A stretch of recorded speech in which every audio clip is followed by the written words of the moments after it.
अस्सलाम वालेकुम, this is Ali कामिल।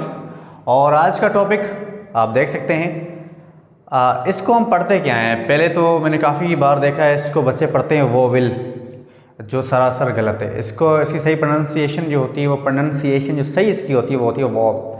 और आज हमारा टॉपिक जो है वॉल वर्सेस कॉन्सोनेंट। अगर आप वोविल पर ही रज़ामंद हैं, जैसा देश वैसा बेस वाली कहानी है, तो फिर मैं इस तरह से आपको फ़िलहाल समझाने के लिए वोविल ही बोलूँगा ताकि आपको समझ में आ जाए। हमारा आज का टॉपिक है वोविल वर्सेस कॉन्सोनेंट्स। अब इसके बीच में क्या माबेन होता है, क्या इन दोनों के माबेन क्या फ़र्क है, इसके बारे में हम डिस्कस करने वाले हैं। सबसे पहले मैं आपको बता दूं कि हमारे पास जो वोविल हैं वो 4 होते हैं। जी बिल्कुल सही सुना है आपने। हम बचपन से पढ़ते आ रहे हैं कि हमारे 5 वोविल होते हैं, 5 नहीं होते, 4 होते हैं। ये कैसे? ये मैं नहीं कह रहा है, किताब नेक्सस की किताबें कह रही हैं। अब मैं सबसे पहले स्ट्रक्चर आपको समझा दूँ क्या है। वोल्स हमारे पास 4 होते हैं वोल, कॉन्सोनेंट हमारे पास 19 होते हैं, और सेमी वोल्स हमारे पास 2 होते हैं, और सेमी कॉन्सोनेंट हमारे 1 ही होता है। इसके बारे में बाद में बात करेंगे, पहले यहाँ पर आए।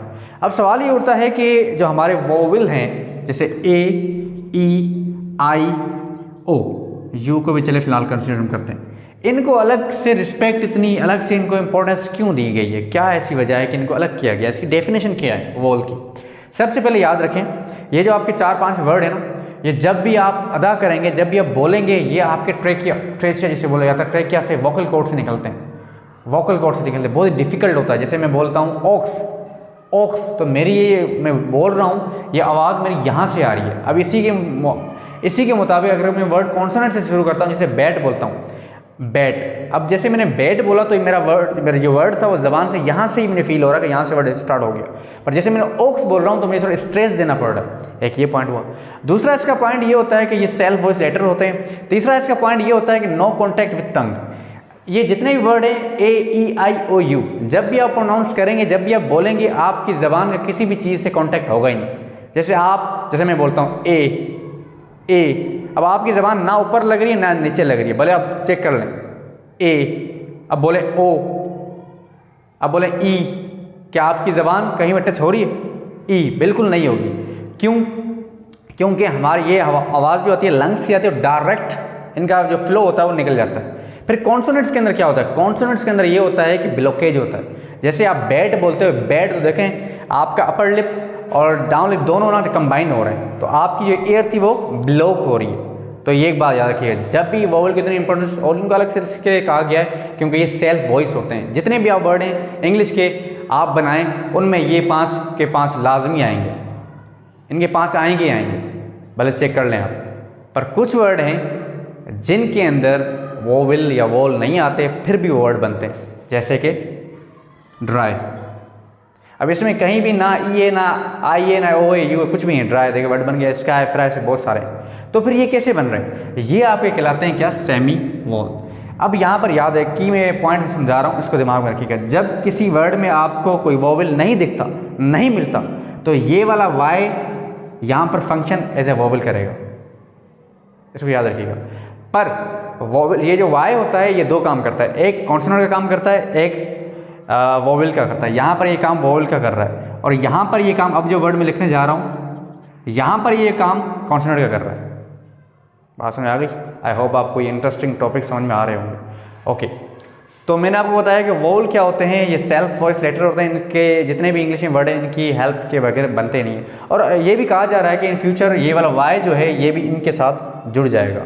और इनके बारे में आपको डिफिकल्ट टू प्रोनाउंस, ये भी आपको मैंने समझा दिया। फिर कॉन्सोनेंट्स क्या होते हैं? कॉन्सोनेंट हमारे 19 ही होते हैं, बाकी इन सबको छोड़ के 19 ही होते हैं। ये इनको ये समझना कि इनकी नीड होती है। ये बाकी अगर वोवल आके इनके साथ मिलेंगे तभी ये वर्ड अगर मीनिंग देंगे, अदरवाइज कोई भी वर्ड नहीं बनेगा। जैसे मैं ये लिखना चाहता हूँ यहाँ पर बैट, अगर मैं बैट में से ए गायब कर दूँ तो ये कोई भी सेंस नहीं देता। जैसे मैंने ए लगाऊंगा, वोवल की हेल्प से ये अब साउंड दे रहा है। तो इट्स ऑल अबाउट। अच्छा, एक और चीज़ भी आपको समझा दूँ मैं। हर लेटर की अलग आवाज़ है, अलग आवाज़ है। जैसे अगर आप ए की आवाज़ उठा लें, ये बच्चों को लाजमी बताया करें। मैं अक्सर बच्चों को यहाँ पर भी कहता हूँ कि फोनिक्स बच्चों को पढ़ाया करें। अगर बच्चों की फोनिक्स क्लियर होगी तो उनका ऑटोमेटिकली उनका जो वे ऑफ स्पीकिंग है, वो एक्सेंट उनका बिल्कुल नेटिव स्पीकर जैसा होगा। अंग्रेजी जैसे बोलते हैं वैसे ही होगा। क्योंकि हमें पढ़ाया जाता है ए बी सी डी, और अगर ए बी सी डी की तरह आप चलेंगे ना तो आपके लिए मसाइल बड़े होंगे, क्योंकि इसकी ए है ही नहीं। इसका तलफ़्फ़ुज़ होता है एप्पल, एप्पल, बैट, बैट, इस तरह से। इससे बहुत सारे हैं, अगर किसी को ये पूरे के पूरे पढ़ने हैं तो मुझे कमेंट्स में बताएं, मैं आपके इनके जितने भी लेटर्स हैं, जैसे ये एक वर्ड है आपका जी, इसको कभी हम पढ़ते हैं जे की आवाज़ देते हैं, कभी हम जी की देते हैं। जैसे यहाँ पर वर्ड है, अब इसको हम पढ़ते हैं गोट। अब ये वाला वर्ड जो है इसको हम पढ़ते हैं जेस्चर। अब यहाँ पर ये जी की, यहाँ पर जी की आवाज़ दे रहा है, यहाँ पर जे की दे रहा है, क्यों? इसकी वजह क्या है? एक और चीज़ मैं समझाता हूँ। जैसे सी है, अब ये सी आपको दो आवाज़ें देगा, एक आपको एक आवाज़ देगा के की, जैसे मैं यहाँ पर लिखता हूँ CAT, केट। अब यहाँ पर सी आवाज़ किसकी दे रहा है? के की। और यहाँ पर आप देखना, अब यहाँ पर आवाज़ किसकी आ रही है? ये कैंट है या सेंट है? एक और देख लें, CIRCLE। अब ये सर्किल है या करकिल है?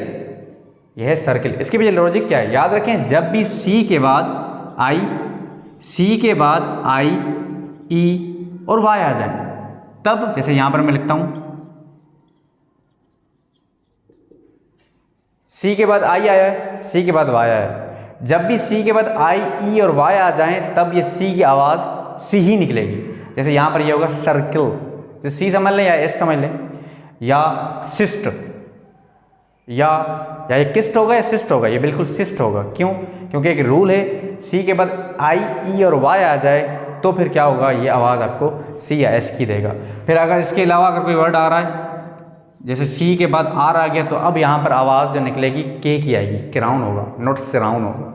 आई होप ये आपको ट्रिक पसंद आई होगी, और अगर आप चाहते हैं कि किसी और को भी ये फ़ायदा पहुँचे तो काइंडली शेयर करें और वीडियो को लाइक किया करें। आप घर बैठे, अगर आप टीचर हैं, मैं बहुत सारे टीचर भी देखते हैं, तो काइंडली इनको शेयर किया करें, उसी वे से बच्चों को पढ़ाया करो। मैं खुद से नहीं पढ़ा रहा, ये मैं किताबों से रिसर्च करके पढ़ाता हूँ। और इस चैनल पे अगर आप इंग्लिश सीखेंगे तो मैं आपको 100% श्योर कह रहा हूँ आप इंग्लिश इंप्रूव होगी। अस्सलाम वालेकुम, अल्लाह हाफ़िज़।